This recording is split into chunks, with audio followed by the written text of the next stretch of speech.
afternoon. So let us start our second lecture on many particle systems, or many identical, better, particles.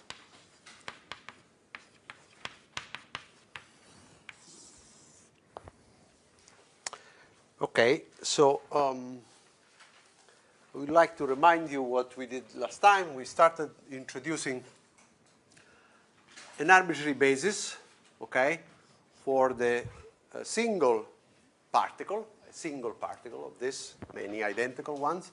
So I had one Hilbert space, say H1, and I introduce a basis, okay, for that.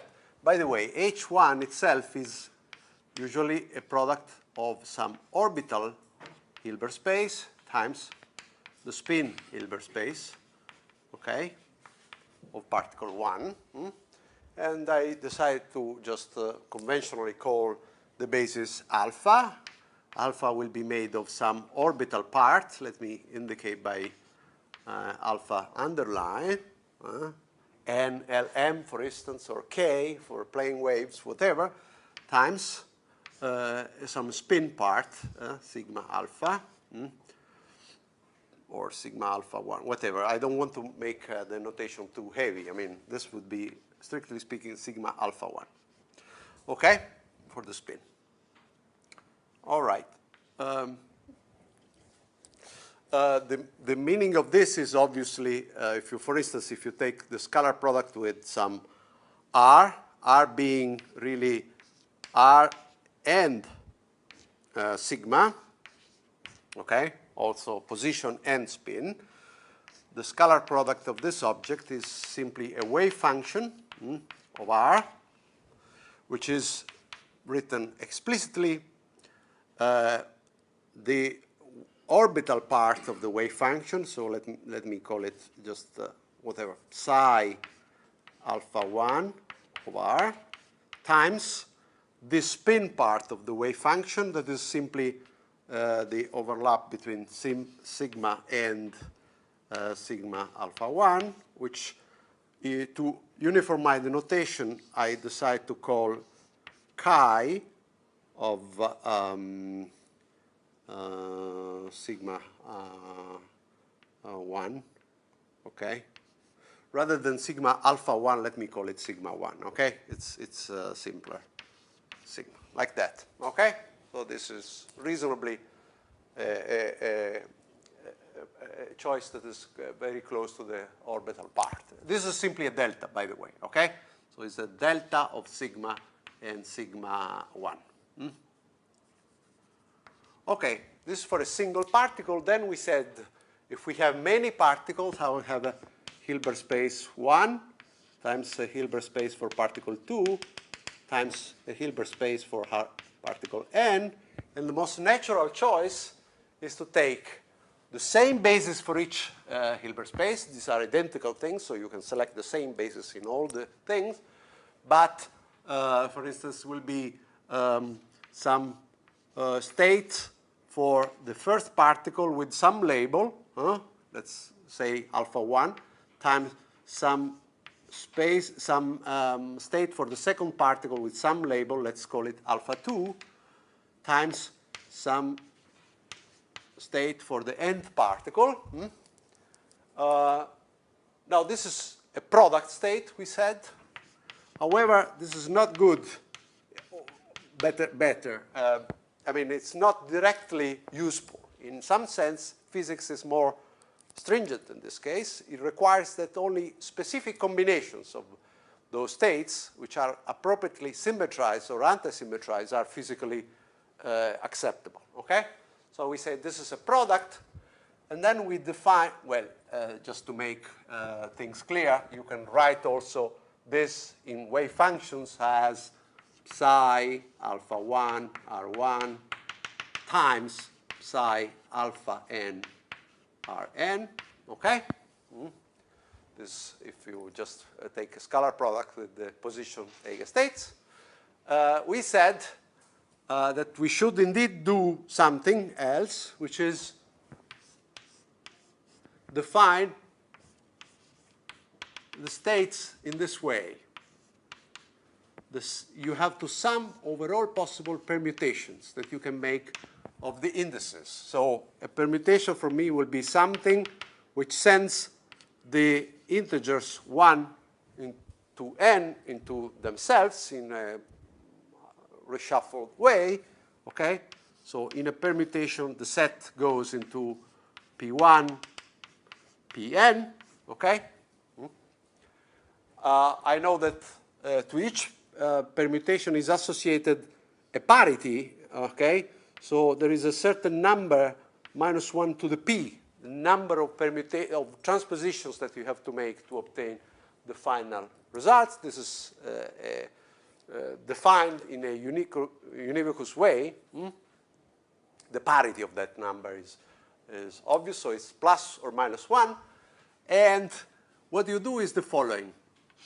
You have to put a plus 1 for the bosons, a minus 1 to the parity of the permutation. And then what you do is you take the permutation and you define an operator P, okay, which when working on the states, say alpha 1, alpha n, defines really a new product state that is particle 1 in label P1 and particle n in label Pn. Okay?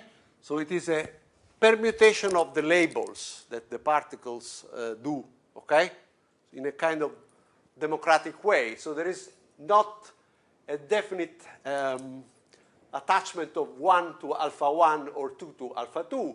2 can take any label from the others, okay, and all of them have to just exchange them in all possible ways. And the only point is that you have to sum over all those things with a sign appropriate, which is just a plus for the bosons or a plus or minus for the fermions. Later on, we'll put also some normalization constant here. For the time being, let me forget this, okay? So a property of this state, okay, which I indicate by just the labels that I have selected, okay, is, so these are symmetrized or somehow anti-symmetrized, okay, for bosons or fermions states.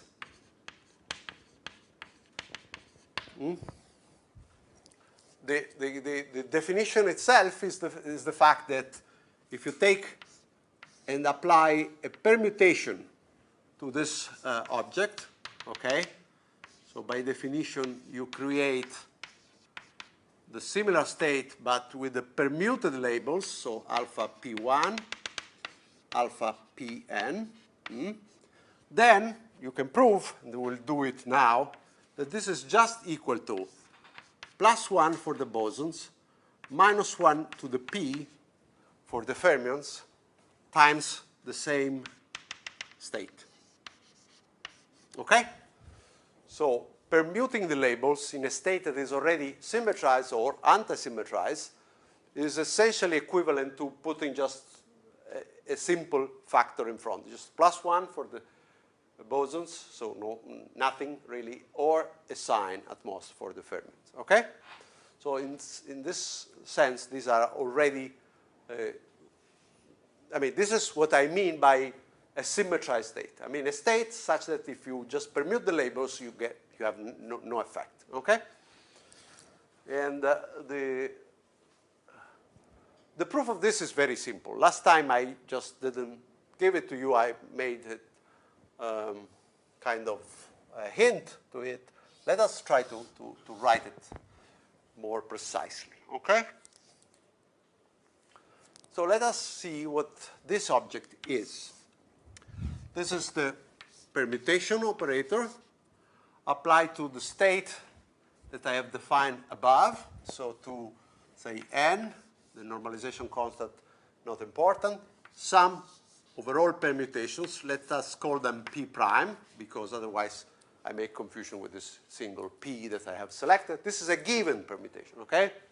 You choose it among the n factorial permutations, a given permutation, okay? Now, I told you last time that a good compact way of keeping track of that is to write it as Xi to P, or to P prime in this case, okay? Then I have P prime alpha 1 alpha n, okay? Now, this is simply equal to n. Let me enter this. These are linear objects here, okay? So I have a sum over P prime of Xi to the P prime times P and P prime. Now you see here I have a product of two permutations. I first apply P prime and then I apply P, okay? And then I have the state, alpha 1, alpha n, n, okay? Now,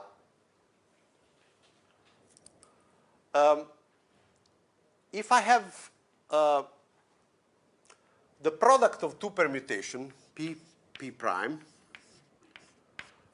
you know what is the sign associated, I mean this -1 to the thing. It's simply to P prime, I should associate a factor that is -1 to the P times -1 to the P prime, right? Okay? Good. So I have here a -1 to the P prime. So I need another -1 to the P if I really want to have something which is more convenient for these two guys here, okay? So let me add here a C to the P. Obviously, I cannot do that by just like that. I have to include the square of it. This is a sign, a plus or a -1, okay? So if I include the square, I can do it. This is just like doing nothing, okay? Good. So at this point, this object here can be actually taken out of the sum. So this is C to the P, okay? So you see that here I have really the sign associated to the permutation P prime, and I am summing over all P prime. Now the crucial thing is this. I am summing over all P prime, but I have here P prime in front, okay? So what I want to suggest is that this is exactly the same thing. So let me rewrite this. This is a sum over all P prime of a -1, so Xc to the, say, P plus P prime, okay, the product of the two, times P prime. Now, what I suggest is that summing over all possible permutation and applying P times an arbitrary permutation is exactly the same thing as summing over all permutations and applying just this, okay? In other words, if I really want to sum over all the group of the permutations, it makes no difference if the way I label them, because P prime will always be a certain permutation, and I will be able to obtain all possible permutation, okay, by just writing them as P prime, okay? So there is no difference. It's like a change of variable in an integral. There is no difference between this and that, okay? They look superficially different, but they are not. I am still summing over all possible permutation, because I mean, for every P second, okay, I will be also, okay, let me call this object here P second. Then you see immediately that summing over all P prime will lead me to have all possible p second, in other words, okay? So if p second is equal to p prime, if I sum over this, I will obtain all possible p second, okay? Why is that? Well, it's very simple, because given any p second, I can always find a p prime that gets it, right? I just take p prime equal to p to the minus 1 p second. So I can always obtain any possible p second, and you see that the sign is exactly, okay, let me write it like that, what is needed, okay? So there is no difference between these two possible ways of writing the sum. And therefore, you see that all in all, what you have is simply a factor c to the p in front, okay? Which is what I promised you should find. So a pre-permutation of the labels does nothing on a state that is already correctly permuted, except for a possible, for fermions, minus 1 to the p, okay?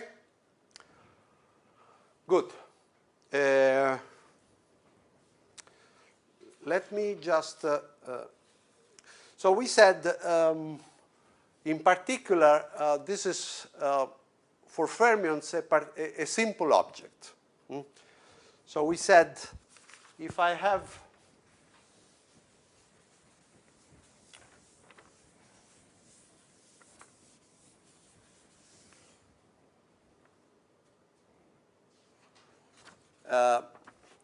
this object here, if I write a wave function for it, so I write alpha 1, alpha n, R1, Rn, meaning the overlap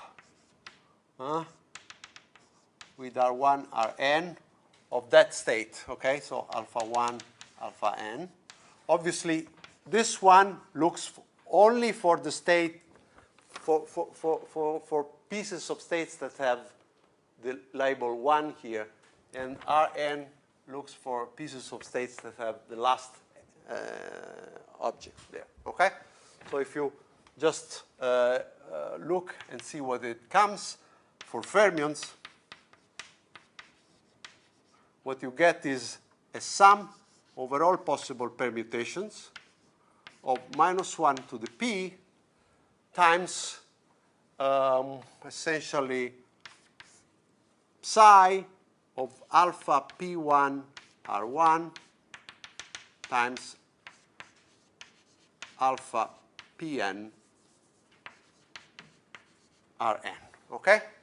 So it's pretty similar to a sum of product states like this, but over all possible permutation and with the factor minus 1 to the parity in front, okay?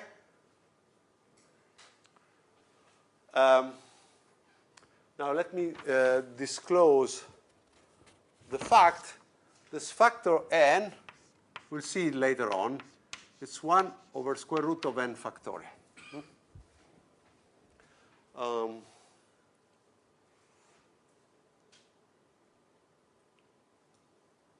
Okay, but this I will insist again later on. So here there is a factor in front n, which is this 1 over n factorial. We'll see it in a second.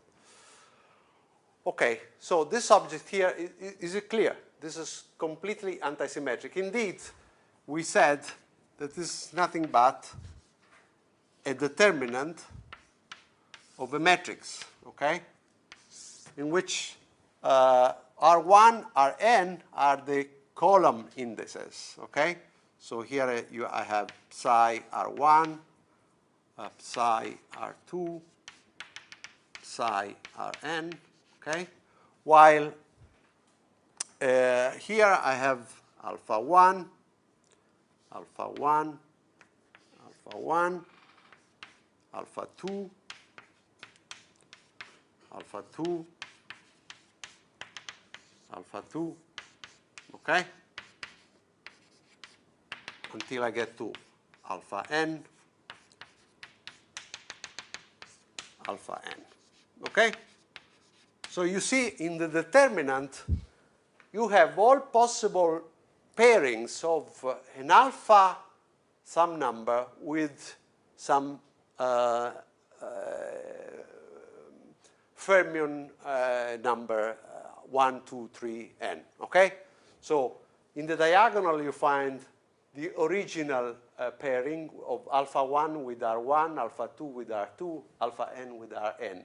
But you see there is all possible choices are included, and they must be all summed, okay, in this very democratic sharing. Okay? In this way, you immediately see that you have, every time you exchange two labels, for instance, which means exchanging two rows, then you have a change of sign. If you do two of those exchanges, you get a +1, obviously, but it is a +1 which is out of two -1s multiplied together. Okay? Same thing if you exchange R1 and R2, by the way. Okay? So it doesn't matter what you want to exchange. Okay, so this object here, which is the anti-symmetrized states that you formed, is also called Slater determinant. Okay? They're very important for fermions, for instance, for electrons. It is already included in this very piece of blackboard what is called the Pauli principle. The Pauli principle says that you cannot, under any circumstances, make states where two fermions have exactly the same label.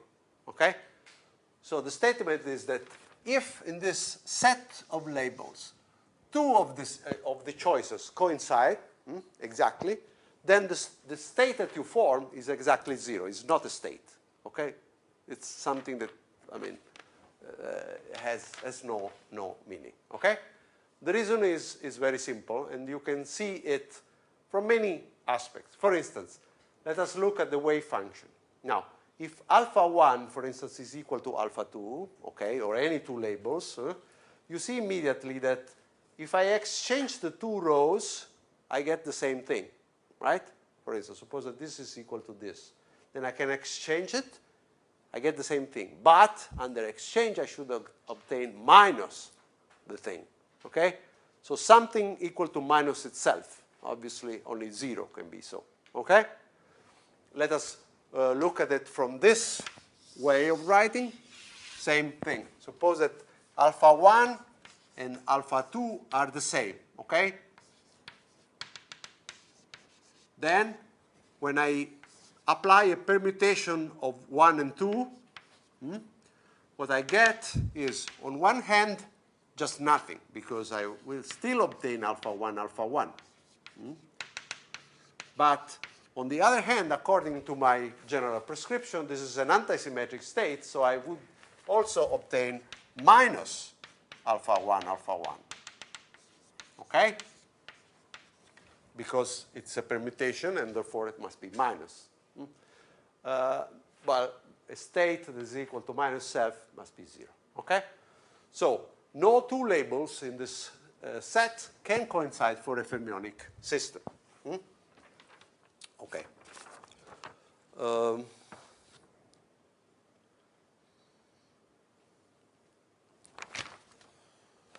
Okay, let me just do a few exercises regarding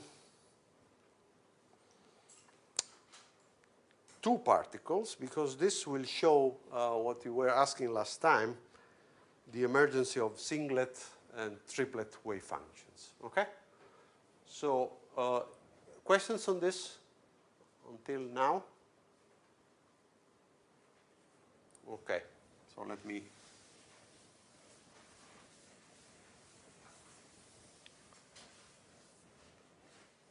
Okay.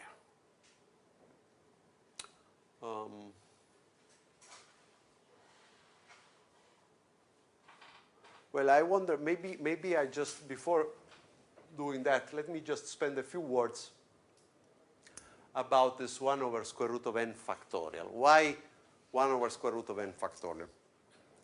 let us do the case of fermions, okay? So, for fermions, when I write alpha 1, alpha n, it's automatic that all the labels are different, okay? If two labels are the same, by Pauli, they would be 0. Okay, so all different, all right.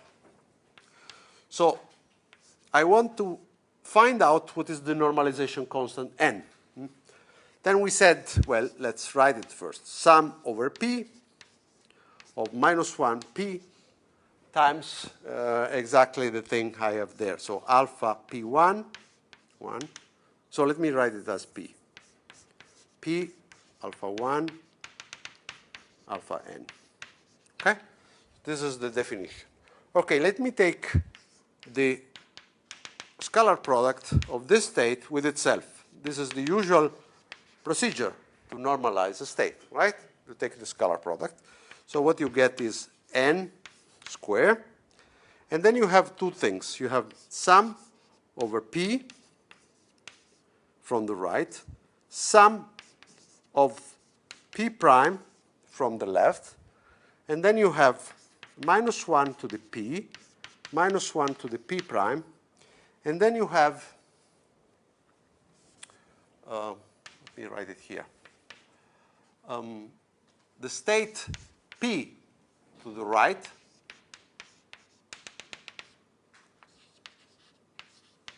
and the state p prime to the left, okay? So again, well, maybe, I don't know if I'm very clear. Okay, so here p prime acts to the left, and here p acts to the right.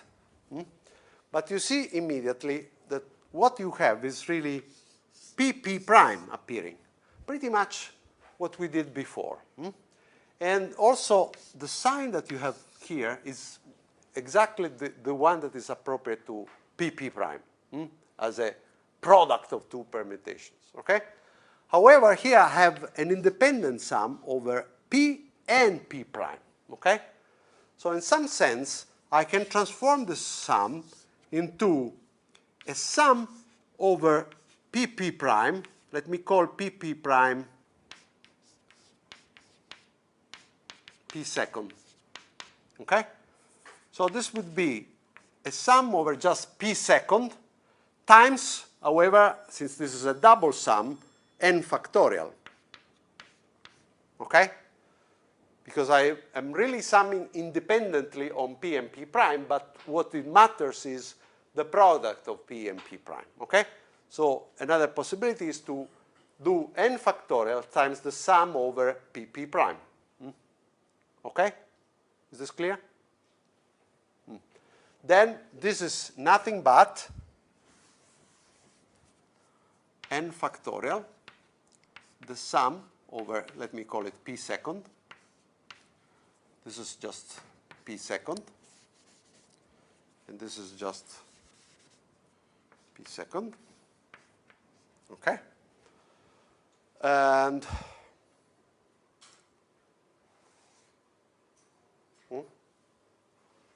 okay. At this point, you realize that the only object that survives here, I am summing over all p second, but really, if I permute the labels, since they are all different, I will obtain, in general, 0, unless this is the identical permutation. Okay? So for p second equal to the identity, I will obtain just a perfect matching of this and that. Otherwise, the matching screws up. Okay? And I would obtain 0. So really, out of this n factorial terms of sum, only one, the identity, survives and gives me 1. Okay? So the result is equal to n squared times n factorial. Now, this should be 1. Okay? And therefore, this factor here should be 1 over square root of n factorial. Okay? As I was anticipating here. Okay? So with the factor 1 over square root of n factorial, the state is correctly normalized.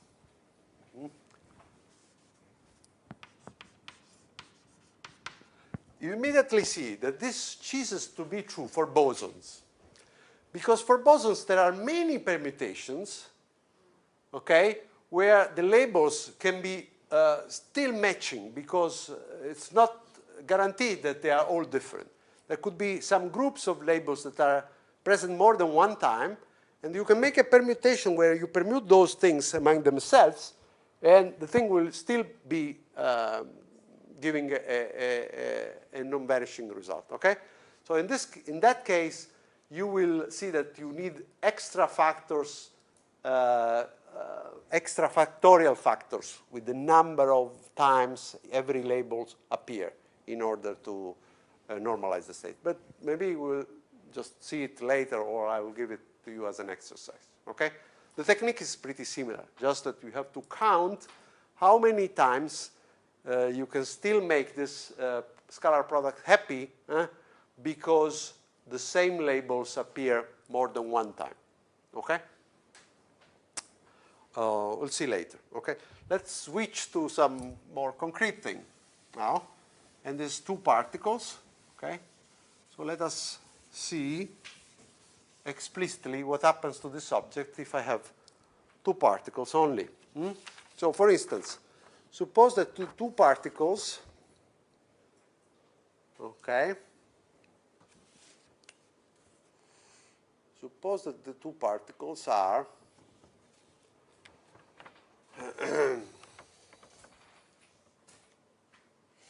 okay. Let's take the following. Alpha 1 is a particle in a certain plane wave, for instance, K1, and spin up. While alpha 2 is a particle in another plane wave, say K2, and, well, we can make two possible choices. For instance, either a down or an up, okay? I'll try to carry both calculations simultaneously, okay? To see the difference, what you obtain if you have two different spins or the same spin, okay? Instead of K1 and K2, I could select N, L, and M for hydrogen orbitals if I'm working with hydrogen orbitals, okay? I'm just using this because it's quicker to write, okay? Now, what is the object that you have to calculate? Well, it's essentially this one. So this is alpha 1, so it's K1 up. This is K1 up. And this is alpha 2, therefore K2 up or down, and K2 up or down, okay? And that's it. It's a 2 by 2 object, okay? So the result for the Slater determinant, okay, psi of K1 up and K2 up, or down or up, of R1, R2 is equal to the following. Let's calculate. Well, it's 1 over square root of 2 factorial times this times that, okay? So a particle in K1 up, R1, and the particle in K2 down, or up, and R2. Minus the opposite association of labels. So psi of, for instance, K2 down or up for R1, and psi K1 up for 2. Okay? This is what the Slater determinant asks you to do. And now I remind you that this is really orbital parts times spin. Just to make it immediately clear what the orbital is, let me call it phi, the orbital part of the wave function. Okay? Then this is simply 1 over square root of 2 factorial. Here there is an orbital part, which is phi of k1, r1, times phi of k2, r2, okay? And what about the spin part? Well, the spin part is chi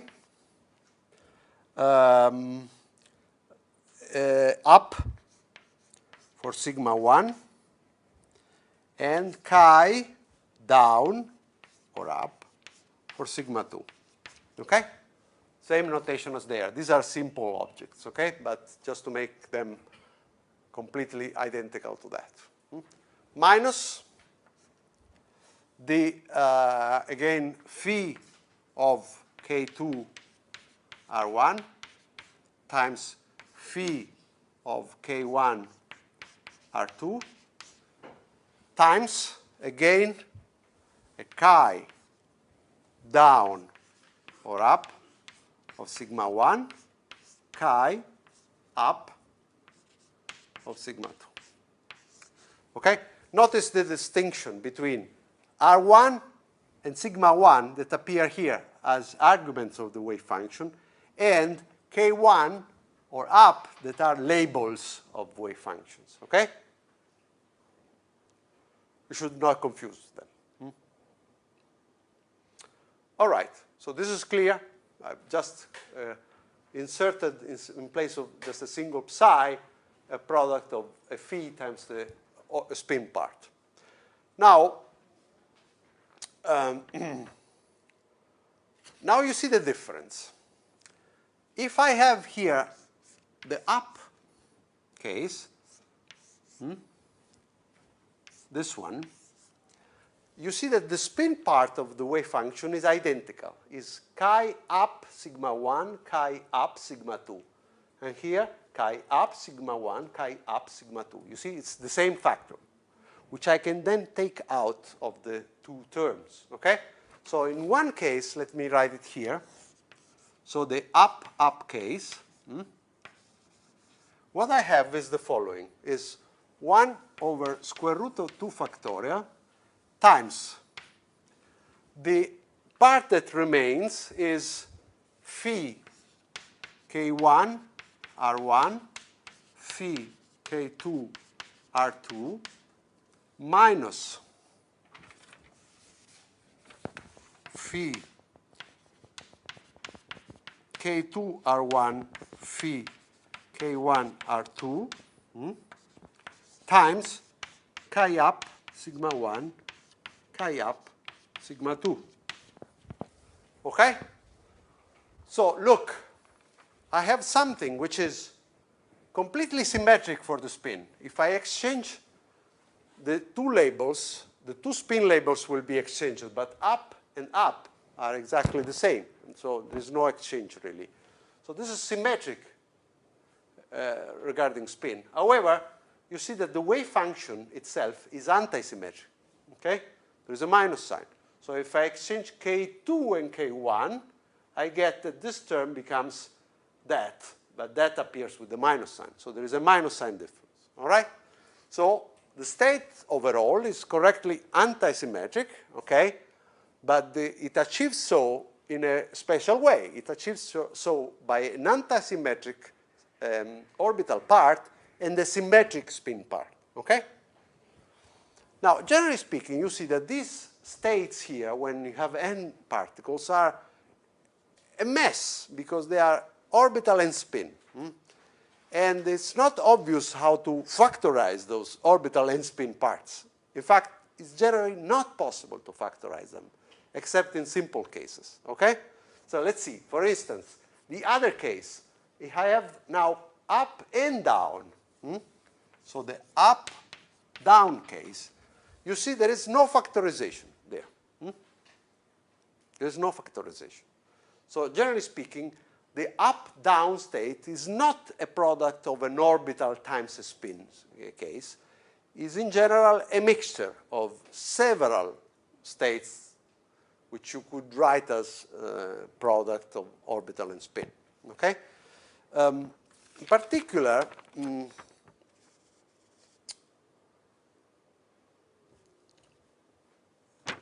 you can do the following.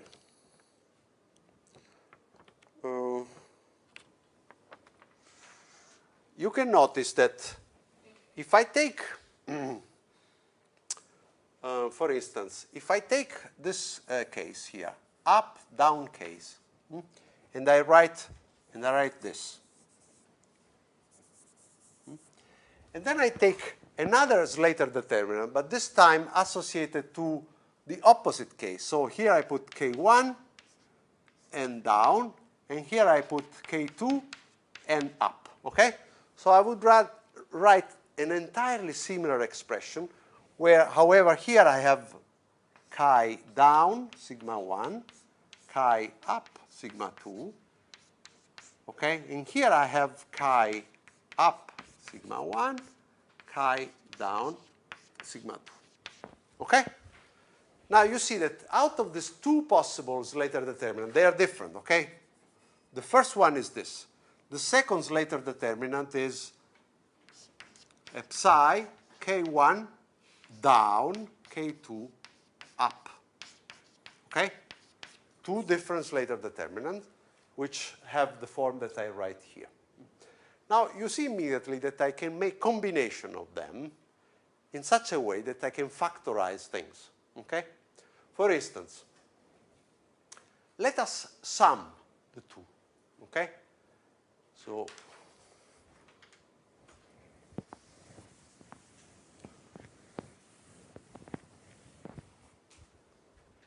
let me do psi of k1 up, k2 down, r1, r2, plus psi of k1 down, k2 up, r1, r2.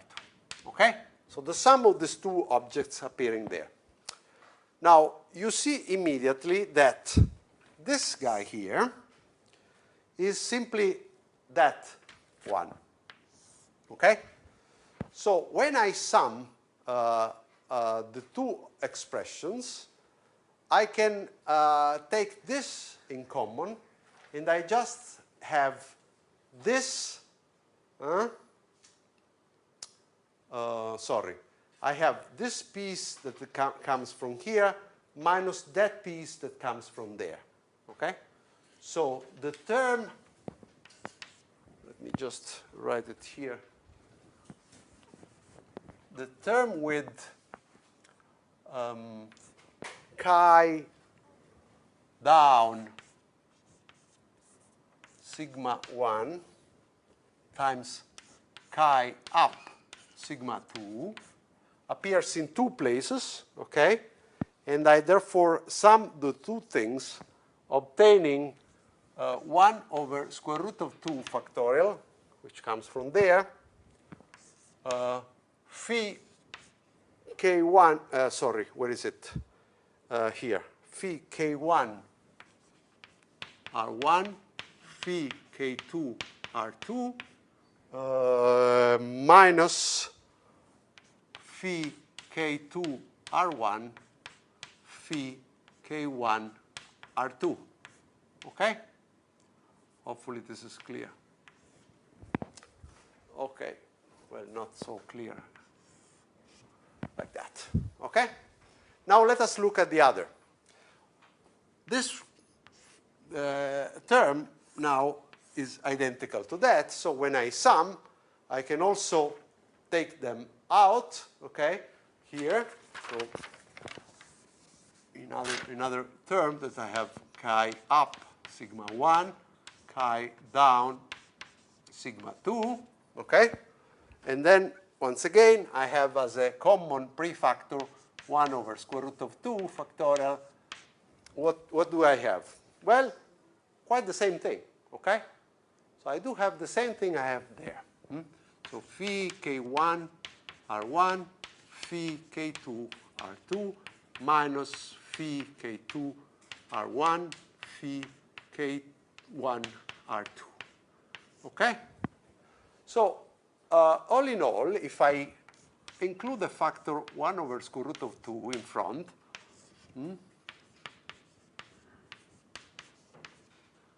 what I can do is to write it into the following form.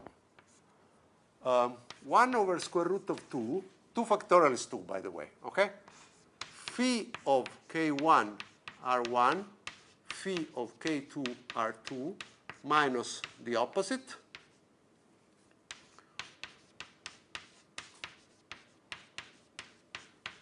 times this plus that. So 1 over square root of 2, chi up sigma 1, chi down sigma 2,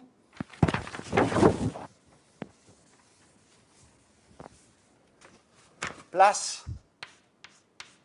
chi,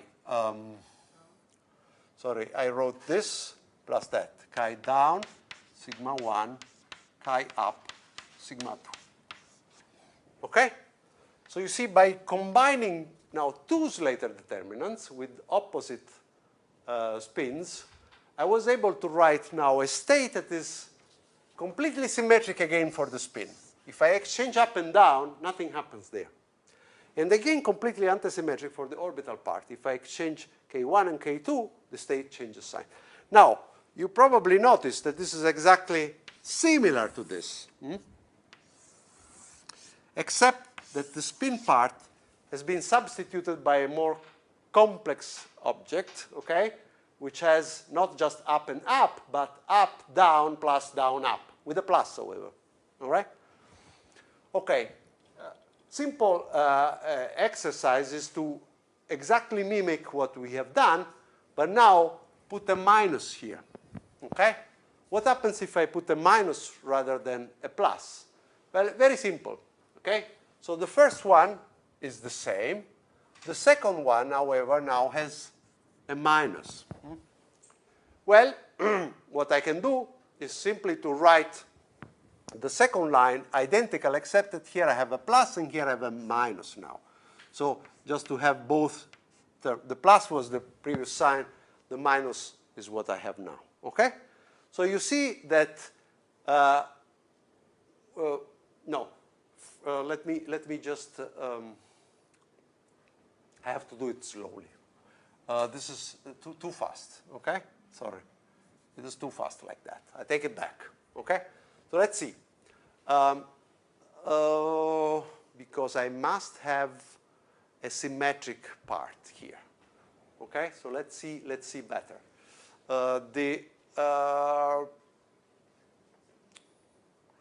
When I take this minus that, okay? So you see that I do have here a minus sign because I want minus psi. So here I have a minus sign and here I have a plus sign, okay? So if I want, for instance, the down up appears here and here, but now with two minus and minus, okay? So the down up appears with the minus and minus, or if you want, with a single minus in front, like that. And the up, down appears there and there, but now with the plus and the plus, okay? So the up, down appears with the plus and plus. So if I put now this block, which is common to both here, you immediately see that I get up, down, minus, down, up. Okay? So this is correct. The previous one was wrong. Okay, so this is the common expression. Plus or minus gets a plus or minus here, and minus or plus there. Okay, so you see, the state is totally antisymmetric, but in two possible different ways. Either the spin part is symmetric, like this, and the orbital part is antisymmetric, with a minus, like that, or the opposite. The spin part is antisymmetric, and the orbital part is symmetric. Okay? So these are two possible ways in which the electrons can arrange themselves, but they're different. Okay? They differ by the symmetry of the individual spin and orbital parts. All right? Okay. Now, these spin parts, symmetric or antisymmetric, are quite important. They often appear. They are called singlet and triplets. And I would devote to them 10 more minutes, okay, so that we are completely confident of what they mean, okay? So let me just do a simple exercise of addition of angular momenta, as we have done for the spin-orbit case, you remember? But now I do it for two spins. So remember, I have an orbital spin h1, okay? And now I have a second particle, so I have a second h2, which this means that I will have an orbital space for 2 and the spin space for 2, okay? So out of the orbital spin, let me concentrate on the spin and spin alone, okay? So I have here a basis of states for the spin 1, okay? You remember, it's just a plus or minus 1/2. And here I have a basis of states for the spin 2, which is again a plus or minus 1/2, say along Z both. Now, question. What are the good states for the total spin? If you remember, we had a very similar problem with L and S. At that time, we had L and S, so say sigma, and we wanted to construct eigenstates of the total angular momentum, which was J equal to L plus S, because this was particularly good to solve the L dot S term, okay? Now we have a similar problem. We have a certain spin S1, okay, which is happy with the states, a second spin S2, which is happy with the states, but let us form eigenstates of S1 plus S2, okay? We call it the total spin. So how do we proceed? Well, in the usual way. For instance, what is the maximum possible SZ that you can form for this? Okay?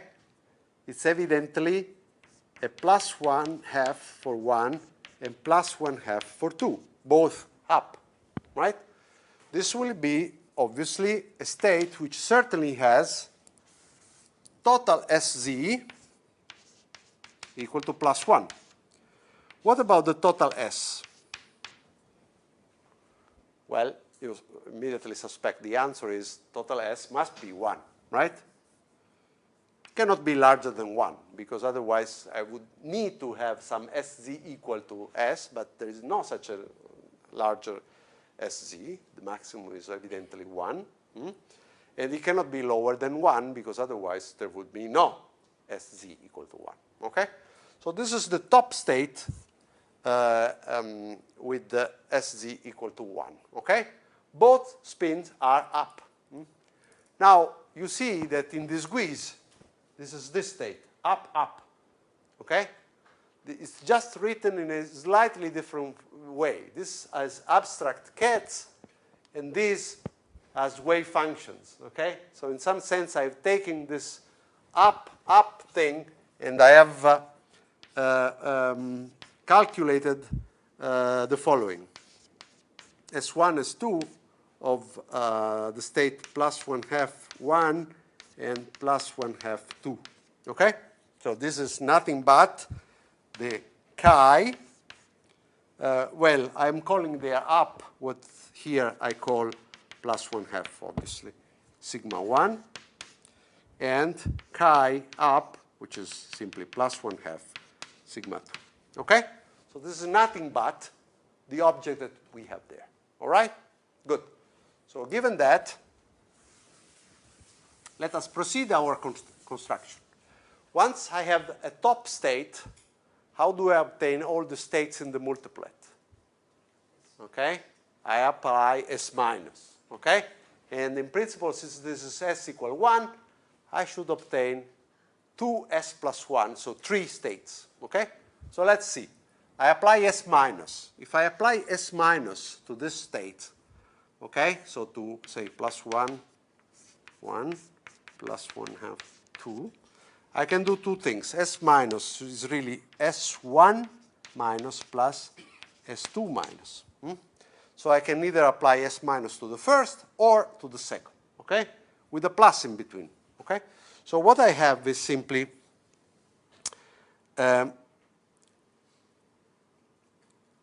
if I apply S minus to the first, I get minus 1 half 1, plus 1 half 2. If I apply it to the second, I get plus 1 half 1, minus 1 half 2. Okay? Now, this is not immediately a state with S equal 1 and Sz equal 0, because I have to remember that there are always square root factors in front. And if you calculate the square root factor when the spin is 1, it's just the square root of 2. Okay? So the correct state, okay, S1 with S equal 1 and Sz equal 0 is 1 over square root of 2, this state. Okay? Now, if you watch carefully, in this quiz, this is this object. You see? Up, down, plus down, up. Okay? Up, down, plus down, up. Written in wave functions rather than in abstract cats. Okay? So this is the second component of the triplet, whose first component was here, the top one, up, up. Here you have Sz equals 0 component. Obviously, you would have, I didn't construct it, by taking K1 down, K2 down, both down, the other element, the down, down. Okay? You can construct that. So 3 elements are just very simple like that. Now, what is missing is still one more state. This one more state has the other possible combination of these two guys, okay? So rather than having here the plus, you can have the minus, okay? And this other object, you can prove, has spin 0, okay? It's a single object. That's the reason why it's called a singlet. Singlet because it's one, no mystery. Triplet because it's 3 of them. So S equal 1 is triplet, S equal 0 is singlet. And the singlet is the one with the minus sign. Okay? Now, this is quite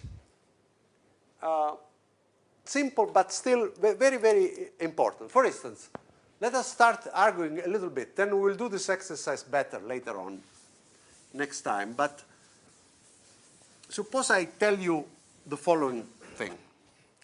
I have an helium atom, okay?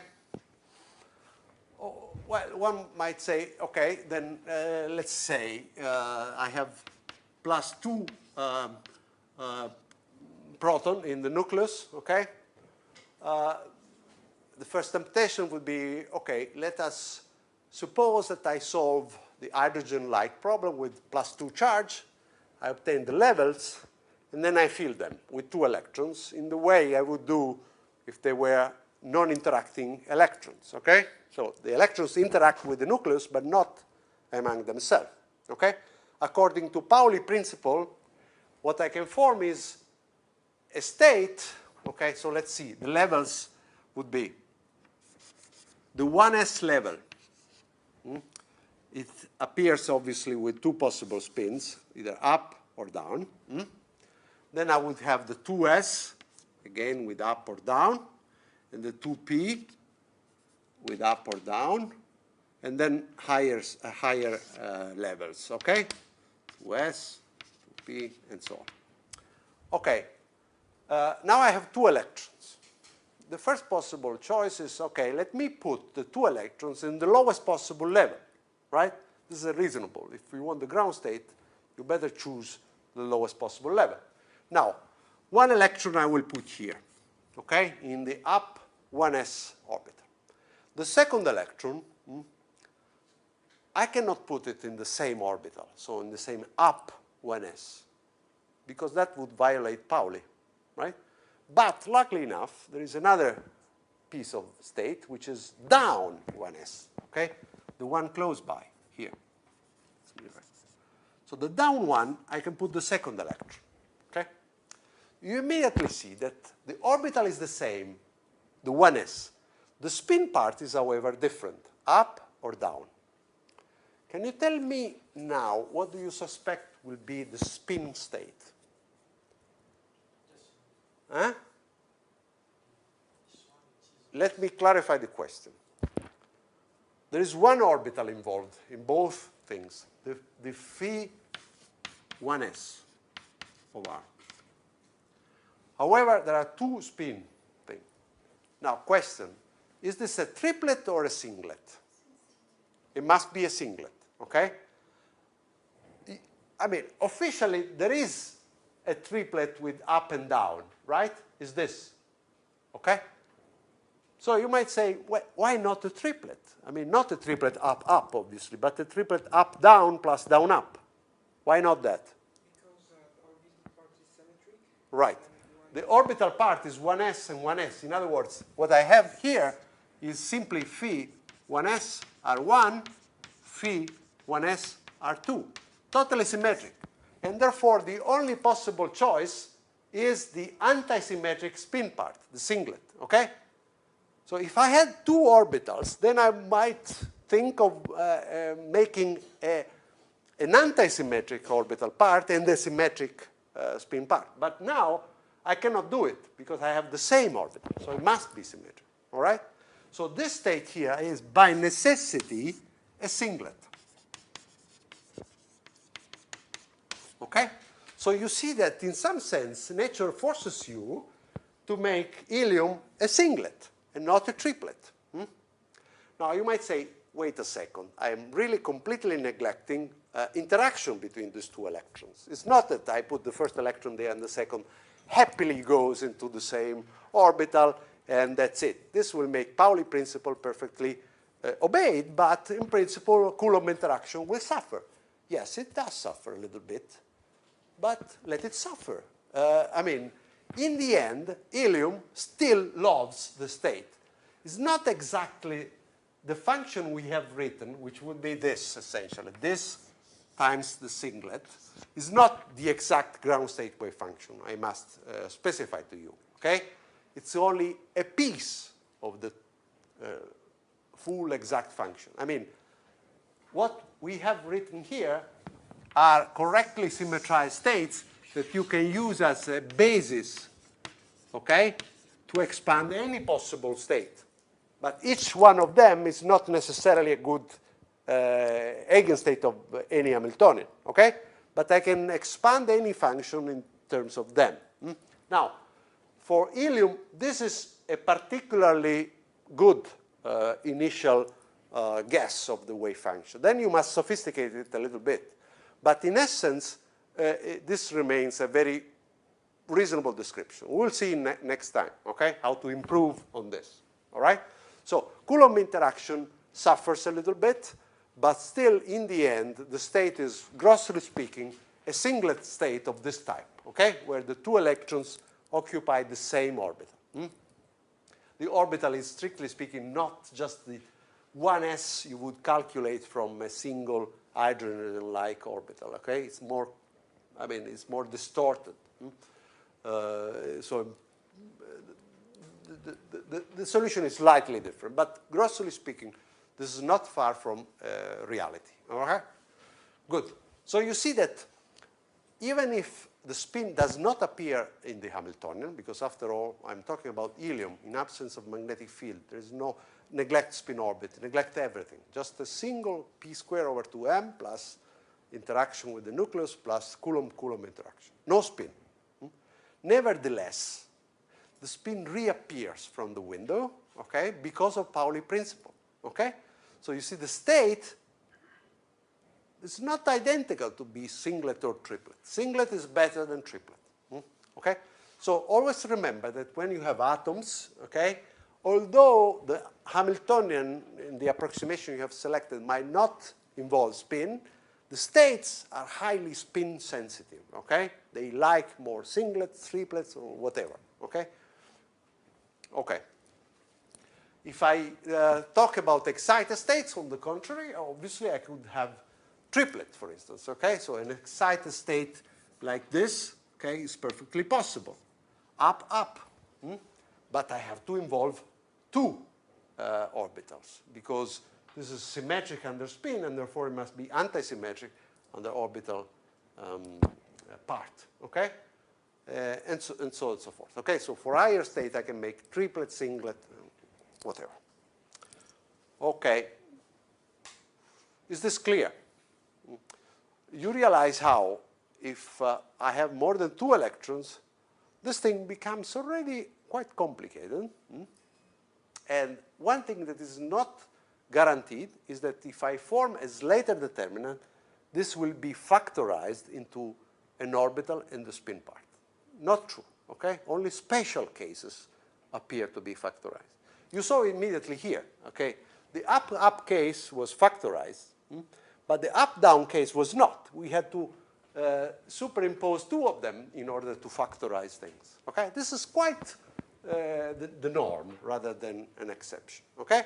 So most probably you will write a Slater determinant. It will not be product of an orbital times a spin. You must do some gymnastic and sum and things in order to make a nice factorized form. By the way, obviously then becomes quite a nightmare of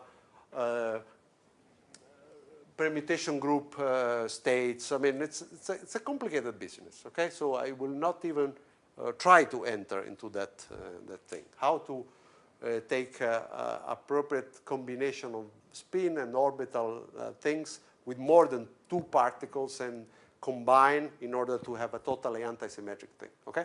So the Slater determinant prescription is pretty clear and simple, but how to disentangle it in terms of symmetric, antisymmetric, or mixed symmetries, because not necessarily something must be symmetric and some antisymmetric. It might be some, I mean, it's a complicated interplay of spin and orbital that must go on. Okay, so this gives you an idea, at least, of problems related to symmetrization and antisymmetrization in many particle states. Let me stress once more this basis function story. I want to be more clear on that. When I write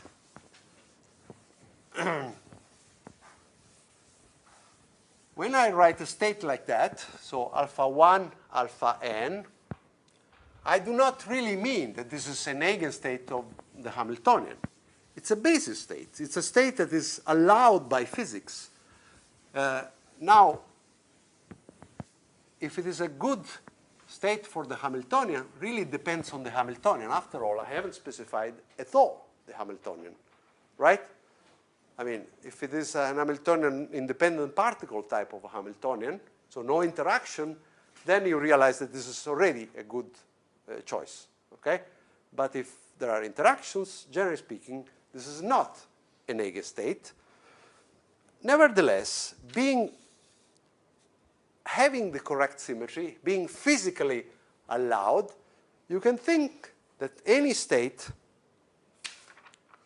okay, so any state psi should be expressible in terms of that thing. So in principle, if you sum over all possible alpha 1, alpha n, okay, with some coefficient alpha 1, alpha n times alpha 1, alpha n, okay?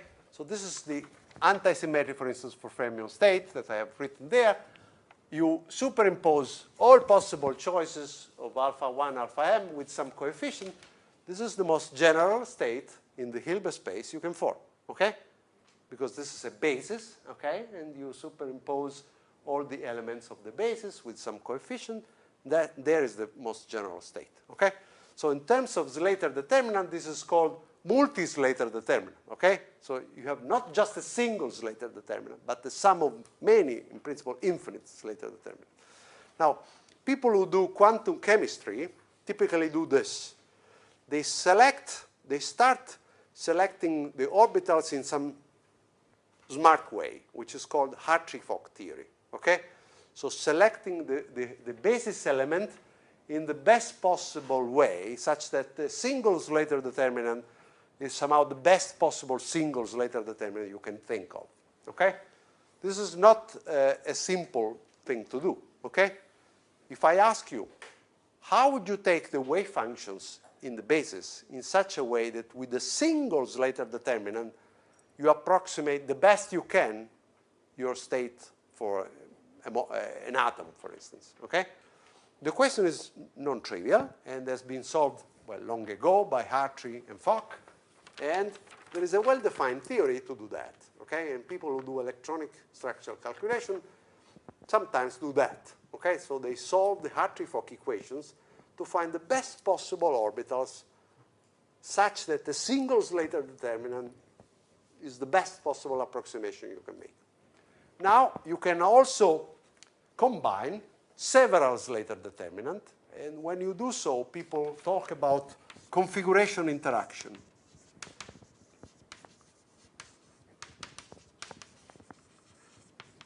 Also, sometimes abbreviated CI, okay?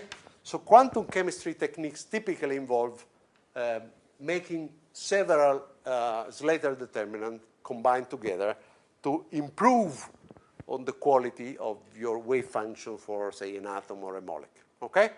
So these are successive techniques that you can use, but the crucial basic ingredients is that each single basis state has to have the right symmetry under permutation. Otherwise, you just simply have to throw it away, okay? So this is important. Do you have questions? By the way, let me go back 1 second to your question last time, which was the following. When we talked about the van der Waals problem, we had 2 electrons to take care of, right? 2 electrons are identical particles, so we had the wave function of these 2 electrons. And if I remember well, what did I write at that time? Let me just fish it back. Because I did implicitly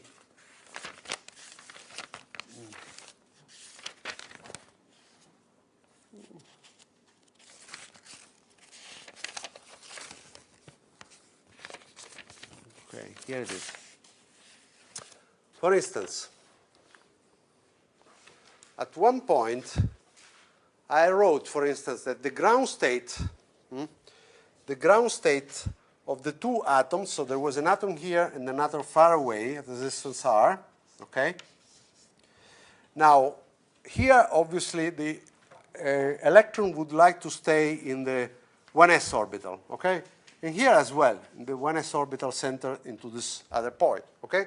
So in principle, you might say, okay, this will be a state of 1s, okay, centered around here, so R1, and this will be another state of 1s, okay, R2. However, what about the spin? Well, the spin, you realize that you must put the 2 spins opposite, okay, because you cannot have exactly the same orbital with the same spin up and up. And more properly, what you have is a singlet here. So something like I wrote up, down, minus, down, up, something like this, okay? So you see, the wave function is a symmetric part for the orbital and an antisymmetric part for the spin, okay? In any case, the spin at that time was playing very, very little role. what we had to calculate was essentially the matrix element of things like, you remember, we expanded the dipole interaction, so we had things involving the position, okay? So position-dependent objects, the dipole-dipole term between a state and another state. So the spin was not involved at all, okay? So here, for instance, if you have a singlet to the right, okay, to the left, you must also have a singlet, okay? So in some sense, you can go away and just play simply with the orbital part. And that's essentially what we did. We just looked at orbital part, disregarding somehow the spin part. Spin part was there, but was playing a very minor role, okay? So this is just to... When we write the Hamiltonian, we just write the Coulomb interaction. Yeah, we don't explicitly include the spin. There is no spin in the Hamiltonian, exactly. This is quite often the case, okay?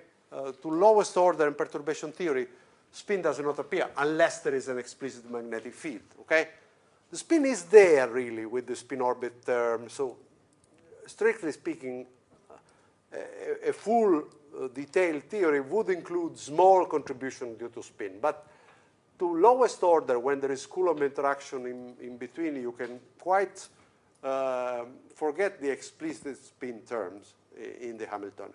Nevertheless, the spin enters in a subtle way in this Pauli principle type of imposition, okay? So in some sense, maybe you have heard about Hund's rules in magnetism, I mean, atoms. Atoms tend to have